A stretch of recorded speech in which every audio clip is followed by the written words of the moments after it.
Hello, and welcome to an episode all about progress and the timeline of change because it's harder, I guess, in today's society in the 21st century. We're loaded with more and more technology, more and more impatience, really, and confusion. The more that there is out there to educate us on stuff, the more confused we get. Like we started off believing in BCAs. Probably people out there still believe in BCAs. People are still asking about burners. And people are still asking about creatine. Creatine is like the one thing that has been proven to be effective. I remember when L-carnitine was this huge rage because it's this huge fat burner, and people used to scull like L-carnitine liquid things. I did too because they tasted nice, not because they were actually effective. Because unless you want to get a needle jabbed into your butt, then that's the only way that L-carnitine is effective. But most fat burners out there, that unless you get them under the counter, aka the black market, they're not effective. Like you're the one that brought up this conversation the other day. A lot of people are trying to, They just want a pill. They just want a quick fix. But that doesn't do the job. If you don't do the hard work, then it's not going to happen.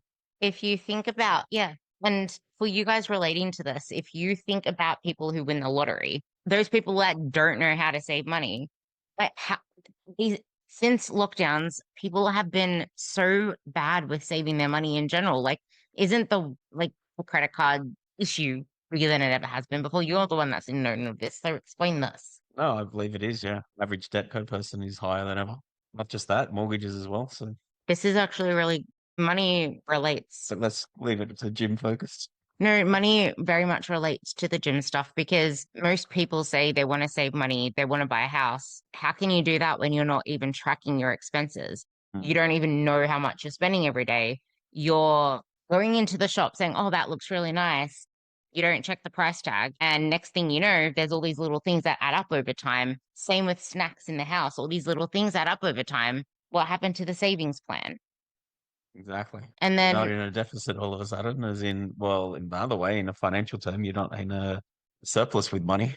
hmm, You're not putting money away. and you're spending money you don't have.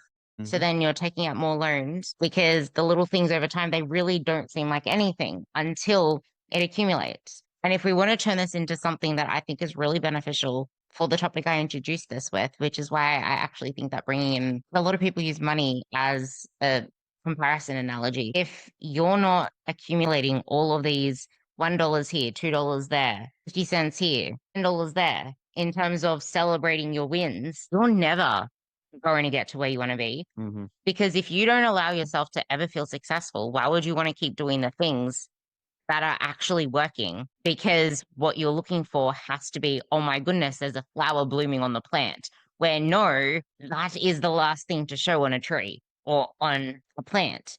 But then the hardest part I would say is the initial however many days, however many weeks where the seed is actually in the soil and you're not seeing anything happen. So it's like, what's the whole fucking point?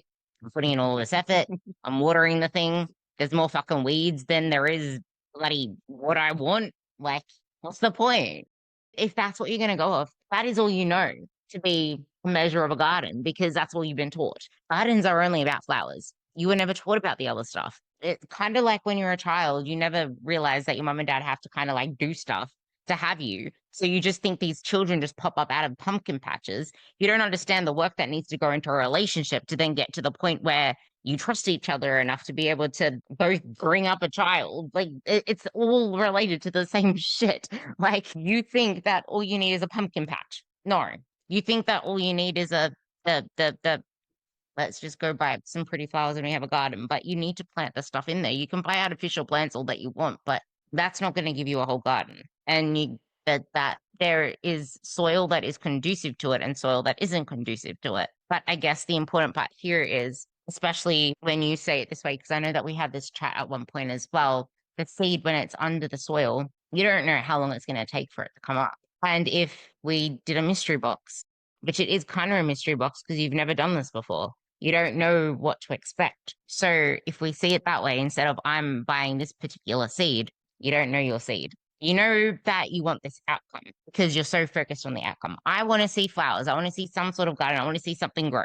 That's what you're taught to focus on. That's what you want as the end product. You didn't put the same details into like, okay, I want this seed. And even if you did, we're just acting like we're not because this is the reality of the situation.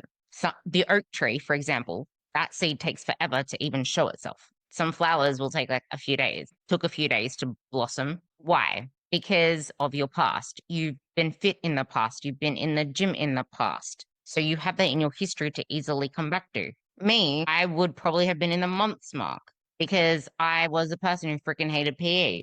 Yeah, okay. Once upon a time, I was in a swimming squad. I did soccer. I did this, that, and the other. But then I spent the majority of my time that was outside of school in junior school and maybe 7 or 8 when all of my eating shit came to fruition. Hardly did all that much except soccer because I still like soccer, but then I dropped off too. And that obviously wasn't going to serve me the same way that it would have served him, but it's going to serve me a hell of a lot better than it will serve someone who's never done sport in the past or never understood anything about health or your version or your parents' version of a healthy meal was they so busy trying to support you financially that it was a lot of takeout sort of stuff. You never learned how to cook food. The most fundamental skill is knowing how to cook food. Like the way that Adam and I do food, it's insane. Like I could go to his house and I wouldn't need to freaking buy anything because we eat the same shit. He can come to my house and expect to see nearly everything that he eats, except beef, but still. But that like It's okay. I'm happy to have kangaroo. yeah, and he loves kangaroo. Like that's the thing. It's the simple stuff, but that's a skill. That's a skill that as you need to repeat it. Did you read the yeah, I'm gonna let you talk on that as well. But I think if you bring up that photo I sent you this morning, did you read it about deliberate practice? I don't recall. Okay. I sent him a photo. I sent him a couple of photos, so that's probably why. Oh, But the golfer. as I think it's that one. There was deliberate practice. Yes, yes. Is you can practice something. Yeah, you tell it because I think that you're really good at this I one. think from memory that you can just hit a bucket of balls, but with no goal, just hitting the balls. So you won't actually get any better because you're just randomly hitting the balls. Or if you set yourself a target to say, okay, I'm going to hit this ball and I'm going to get it within 80% of within 20 feet of the hole, then now you've got a goal and you've got a target, so you will get better. And you And can make yeah, adjustments to make yourself better. yeah. And if I didn't actually mute myself in the stories when I was lying on you doing my stories about the squats, a lot of people just go to the gym, lift weights A to B, and expect to see their body change. How can you expect to see your body change if to you it feels like everything's going right? Going off a question in here as well, which I'll bring up next. If you feel like you're training really effectively because you're feeling the burn, you're feeling the pump, you're gassed out, your heart rate's high, it feels like your squats are correct. Sometimes you might feel your back. Some other lifts you can really tell they're off, but you're just showing up doing the reps regardless. What's to say that that's going to change your body? It probably hasn't if you're still trying to find that magic pill. If you film yourself, that helps a dramatic ton. If you don't know where to look, how to fix things once you find something that isn't correct, then that's a different story. And this was a post that I took forever to write today, which I think is fundamental to all of this. You can't just simply ask someone online for a form check and expect to have the right answer. And you can't just expect someone to go judge by what your squat or deadlift looks like. Because what you're feeling, what you're experiencing, they don't know that. You could be nailing a movement and they could think that you're doing it completely wrong. My squat as an example. No one who has any idea about real squats would say that I have a good squat.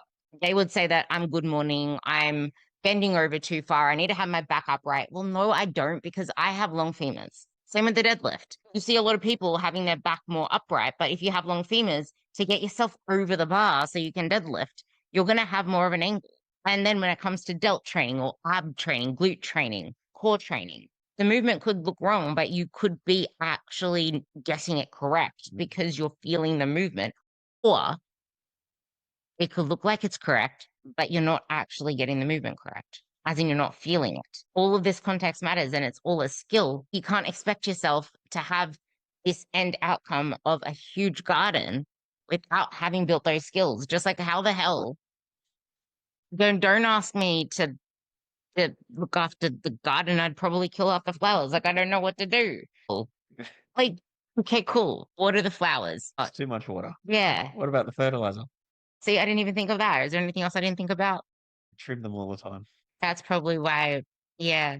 See, it's like my hair. I can't even be trusted with my own hair.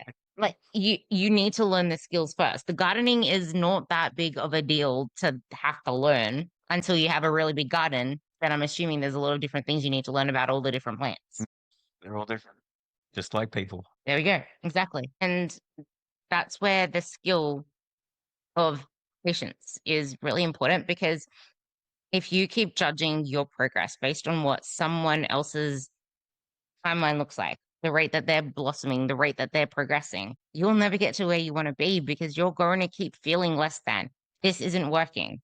And like I said, if you never allow yourself to feel good in the process, what's to say you're going to keep doing the very things that are allowing you to progress? And if you then take the approach of, we wanted to bring in time management here as well, but we're going all over the place. So that will come in a little bit later because We're doing a lot of garden stuff today. that has a lot to do with this as well, because you do need time management for that. Because what if the kids are all of a sudden running amok and you know that you really need to do stuff to the garden? It's like, well, it's only going to take 10 minutes to get a hose and hose the plants. Your brain is too like chaotic in this stressy, which is actually a real thing. Like you could be so tied up in the stress of an event that the simplest solutions don't come to your mind. Sometimes you don't water the garden and you don't water it again the next day and then the next day. Did you see my dead plant at the front of the house? That's not your version of love.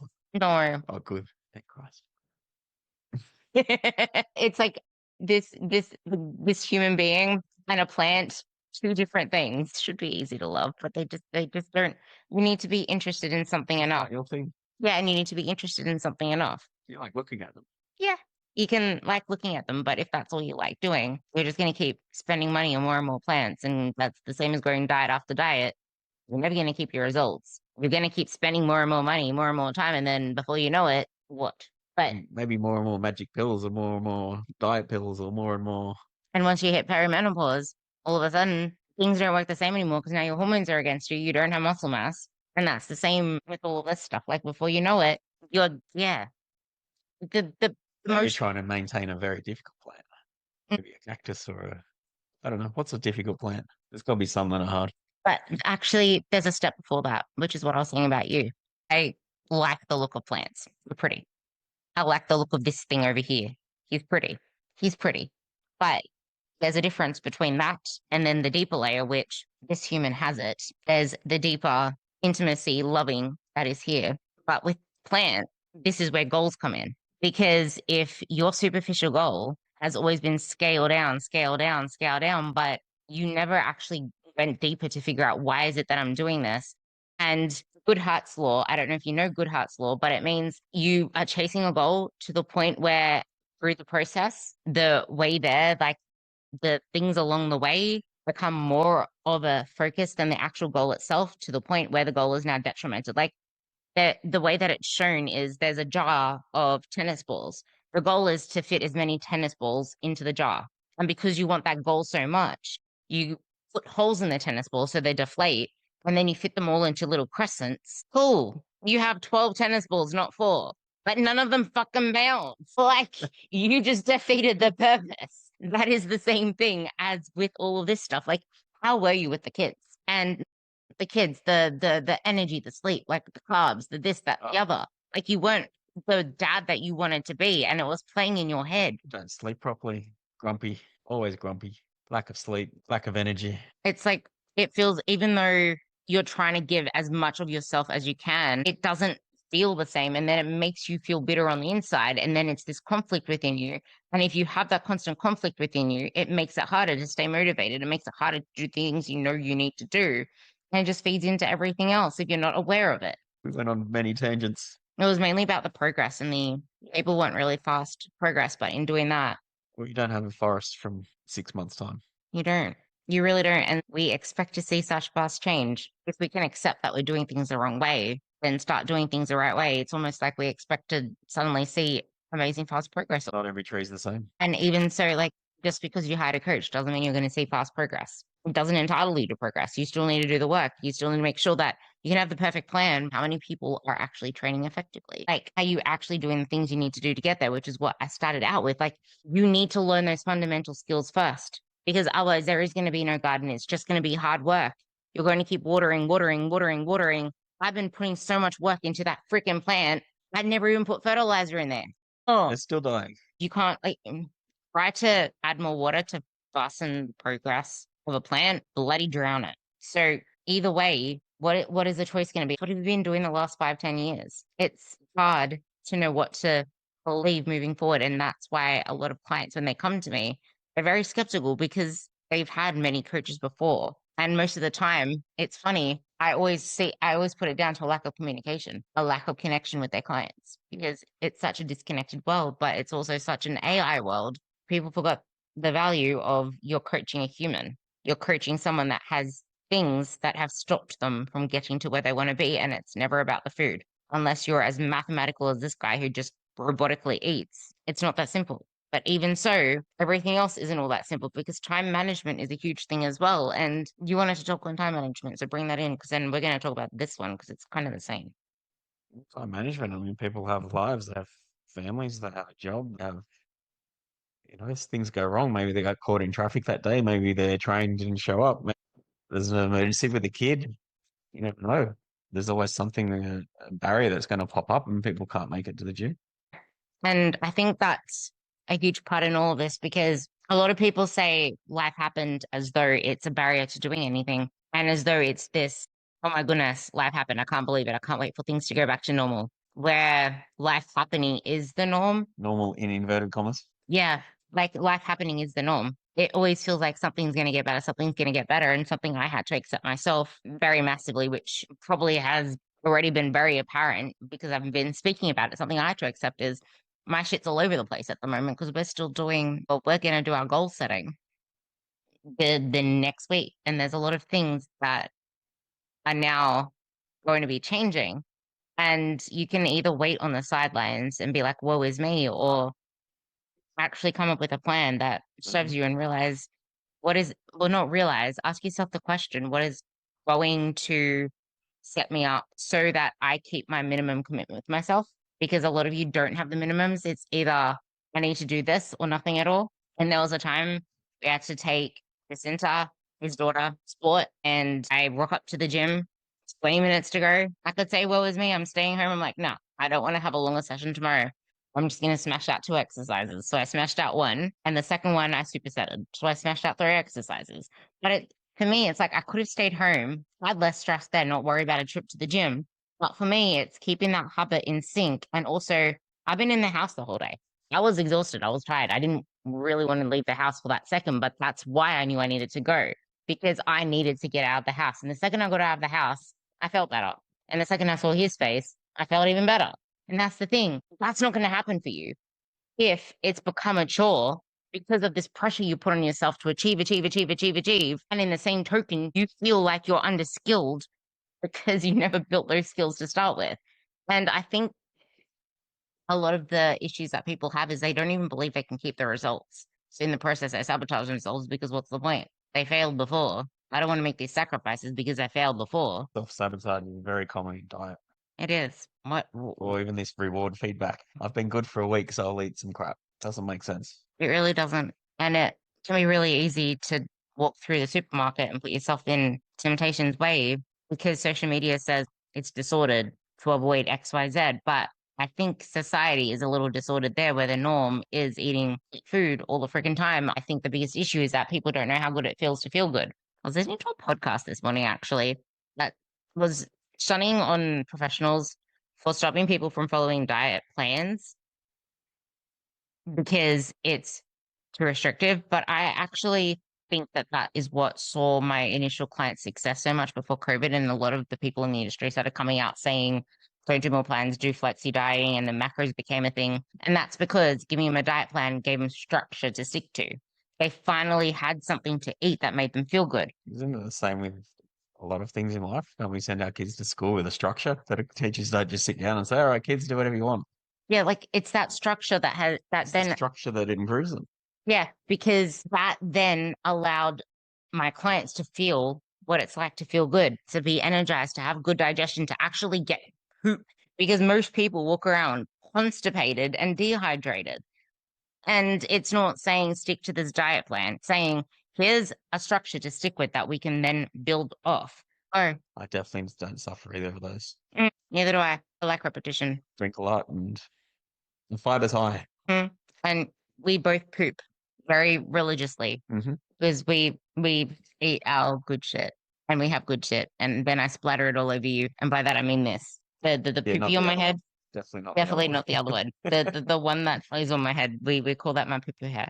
But yeah, that's what it is. Whenever it's not out, it's because I just say I lost my shit. So I did lose my shit. Chrissy See, probably has. most likely. So I think one huge question that comes to this is this one over here.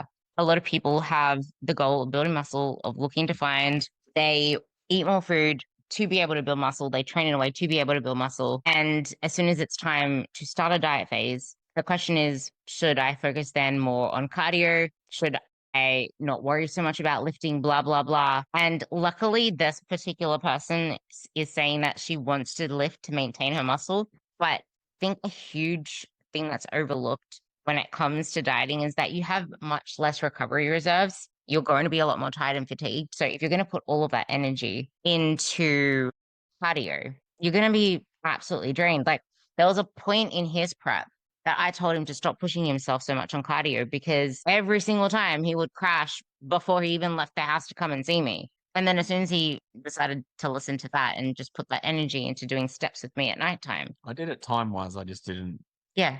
push. Mm. Yeah. It's yeah, but it was also something you built up over time, but for other Mm. people that would be actually doing it. And that's why something that you haven't already had as a routine and you're just going to throw it in, you need to realize that that is taking recovery reserves. And I hate this whole trend of doing cardio and lifting as both super this, super that, do heaps of both of them sort of thing. Like I will always say cardio is important. Make sure you're looking after your cardio health. But for many people, walking is cardio because you don't have that cardiovascular health there. But there comes a point where now you have to increase the intensity. But at the same time, it's not do a lot of cardio, do a lot of lifting. It's figure out what you need for your goals right now, but don't neglect your cardio health. Mhm. Which for me, it's get your steps in, be as active as you can, because that is great for cardio health for this period of time right now. We need to go all in on building your muscle because yes, cardio keeps you healthy, but muscle keeps you healthier if you still have that baseline of steps there, because we all know with all the research that as long as you have your steps around 8,000, 10,000, 12,000, by around 13,000, it starts to plateau. That is key for longevity. As long as you're moving, as long as you're active, go all in on muscle first. Once you get that, then start to bring in more cardio. It is really beneficial for your heart. But yeah, do not pick one over the other and definitely do not pick cardio over weights. But you don't need to just add in like an extra 10 minutes of cardio because you can just eat that little bit less food. They're going into a deficit anyway. So I'd rather use that to lift weights and try and maintain the muscle, That is a really which good will point. burn more energy anyway. That's a really good point. I would never add cardio for the sake of that. If anything, I would just be getting in more gentle steps because I know that cardio will have some form of can easily add in more cardio now because I got the food for it. I'm not depleted. My But steps in cardio stay pretty consistent whether I'm cutting or whether I'm building. yeah, and there's that as well. And then, but with him also, he has a lot of leeway to play with when it comes to food. If you're a smaller woman, I would always be pushing your I do. steps. The smaller woman, push your steps. Now, Here's one thing I did towards the end is like I went up to 15,000 steps plus a day. and he was dropping like crazy since then. So that's the thing, like steps can make a huge difference. And if it keeps you away from eating and nibbling food and destroying your diet, that's a really good thing as well. But I would also be really careful because then once you end that diet, there's going to be a huge relapse, which is why I said before, make sure that you know your end goal and you have that guidance out of there because that is no one has an issue with losing weight. It's no one. There is not a single person that I know that has an issue with losing weight. It is keeping that and then continuing to see results. The reason people then struggle to lose weight is because of their past, because they never kept it before and then now they keep sabotaging. But for the people that are struggling to lose weight, it's probably like this. It's not, I cannot lose anything. And if it's, I cannot lose anything, that just has a lot to do with that you haven't built the skills yet, or you just haven't built enough muscle, or you're just not moving enough. Again, that's why we need to build these skills. But that is just weird. Actually, here's an important question. I came across a really important question. What underwear are you all wearing to the gym? Me, personally, I don't have undies because I have inners in my shorts, but some people I know put their gym clothes on. One too many times put my undies on inside out. Even this one time where I saw someone behind me looking at me really weird. And then I looked at my video over and I had, the scrunch bums, how they have like the white thing that goes down the scrunch bum. That's sticking out in the video. I'm like, he was looking at me funny. Don't put your pants on backwards, kids. But yeah, apparently a lot of women don't wear undies to the gym either because of the seam lines. So this person is saying that she envies those without undie lines. My answer just wear the. I got the. I have different versions. Minimalistic. I'm always very minimalistic, aren't I? But I have my favorite ones are the ones that don't have any seams, but I wear them with the shorts that actually come down like this at my back, so then you don't actually see anything. But otherwise, I just wear normal G-strings. You don't need to worry about this. I don't think anyone's doing this to your ass in the gym, and that was Well, very awkward. if they are, they're getting kicked out. Yep, yep, yeah. Okay, so with the scale, that's the last thing I want to talk about. But burning and that sensation does not mean you are training effectively. That is one thing I really do need to say though, because what you want to do is build sufficient muscle mass, and that doesn't come from feeling your heart rate go through the roof or a pump or something burning. However, the scale is going to be your worst enemy in body recomposition. It's great in the short term if you're losing weight, but in the long term, it's going to do jack shit. I weigh pretty much the same that I did in COVID. And I have a lot more muscle mass than I did in COVID, I would say. And I look a lot more conditioned than I did in COVID, I would say. And that's because I tore my hamstring in COVID and lost a lot of weight because I was coming down from 61 to 58. And then I was meant to sit at 56. And then all of a sudden I went down to like 53, 54, then 55 again. So there's that. But that's the thing, like weight doesn't really show you the long-term aspect of things. But if you never learn to zoom out, My turn. yeah, this like My how weight is all over the place, and it doesn't mean just because I weigh less doesn't mean I look more ripped or better. There's no guarantee of that. Usually, actually, if I'm a bit lighter, it's generally I look a bit softer. And that's the reason is that my muscles aren't holding as much glycogen and water. because they're too stressed. And when you're stressed, you're insulin resistant. And when you're insulin resistant, you can't bring glycogen in. And when you can't bring glycogen in, you're going to look How soft. come I'm 3 kilos lighter and look softer? Yeah. And also, yeah, that's the thing. Like, there are so many different things. And if you're a woman, this is even more detrimental to you because you have a menstrual cycle and people can Mm, fluctuate like 5 kilos with their menstrual yeah. cycle, slash like 10 pounds ish. So if you're going to let the scale, we have a whole podcast on this. If you're going to let the scale derail you, I would say, even in a fat loss phase, if you have a history with the scale and you don't know, if you're the type of person that, like I mentioned, with the feeling of things working in the gym, like you're feeling your lumps, you know how to feel into your body, you know how to tune into your body. If you're not the type of person who can easily just not worry about the scale and you can tune into your body, great, great. But if you're someone who has only ever used the scale as a metrical progress, or you need to see progress in these weekly photos, you're going to do yourself a disservice because progress does not happen on your timeline. And it doesn't happen in a straight line. That's perfect. That's perfect. Yeah. Mic drop. Do you have anything else you want to say on progress rates? Because I think it is really important to send the message home. Because I'm sick of people getting so defeated over it. Because Well, it's the almost thing I'd like to say is that everyone's different. Everyone's going to progress at a different rate.